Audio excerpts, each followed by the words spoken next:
राजस्थान में कृषि क्षेत्र को सुरक्षित और पारदर्शी बनाने के लिए कृषि मंत्री किरोड़ी लाल मीणा एक्शन मोड में हैं। नकली खाद और बीज बेचने वाले माफियाओं के खिलाफ उनके लगातार उठाए गए कदमों से राज्य भर के व्यापारियों में गहरी नाराजगी है। इस मुद्दे ने अब राजनीतिक और सामाजिक दोनों ही मोर्चे पर चर्चा का केंद्र बना लिया है। किरोड़ी लाल मीणा ने स्पष्ट किया कि जो लोग किसानों की जमीन को बंजर करने और उनके स्वास्थ्य के साथ खिलवाड़ करने की कोशिश कर रहे हैं, उन्हें बख्शा नहीं जाएगा।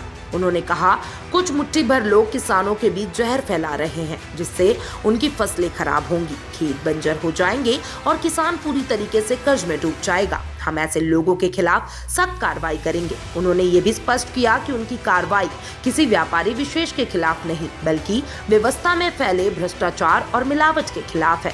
व्यापारियों द्वारा लगाए गए आरोपों पर जवाब देते हुए मंत्री मीणा ने कहा, मैं व्यापारियों से कहना चाहता हूँ कि मैंने किसी को धमकाया नहीं है, लेकिन जैसे एक मछली पूरे तालाब को गंदा कर देती है, वैसे ही कुछ व्यापारी पूरे सिस्टम को बदनाम कर रहे हैं। उन्होंने कहा, ऐसे लोग न केवल किसानों को नुकसान पहुंचा रहे हैं, बल्कि समाज के लिए खतरा बन रहे हैं। मंत्री ने ये भी बताया कि नकली बीजों और खाद की जांच प्रक्रिया शुरू कर दी गई है और दोषी पाए जाने वालों पर कानूनी कार्रवाई की जाएगी।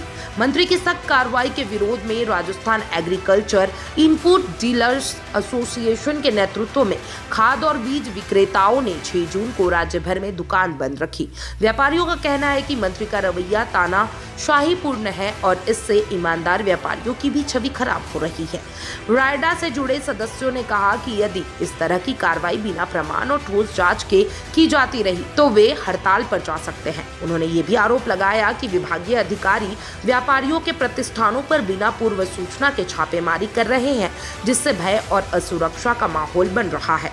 जहां एक और किसान संगठन मंत्री मीणा की सख्ती का समर्थन कर रहा है, वहीं कुछ किसानों को डर है कि इस विवाद के चलते उन्हें समय पर खाद और बीज की उपलब्धता में समस्या हो सकती है। राजस्थान में खरीफ सीजन की तैयारी चल रही है और ऐसे में अगर व्यापारियों और सरकार के बीच टकराव बढ़ता रहा तो कृषि उत्पादकता पर असर पड़ सकता है। इस पूरे घटनाक्रम ने अब राजनीतिक रंग भी पकड़ लिया है। विपक्षी दलों ने इसे सरकार की अंतरिम अव्यवस्था और संवेदनहीनता का प्रमाण बताया है। कांग्रेस नेताओं का कहना है कि सरकार को पहले सभी पक्षों से बातचीत करनी चाहिए और उसके बाद ही कोई कार्रवाई करनी चाहिए। वहीं बीजेपी नेतृत्व अब कृषि मंत्री के साथ मंच साझा कर बयान दे रहे हैं ताकि स्थिति को संभाला जा सके।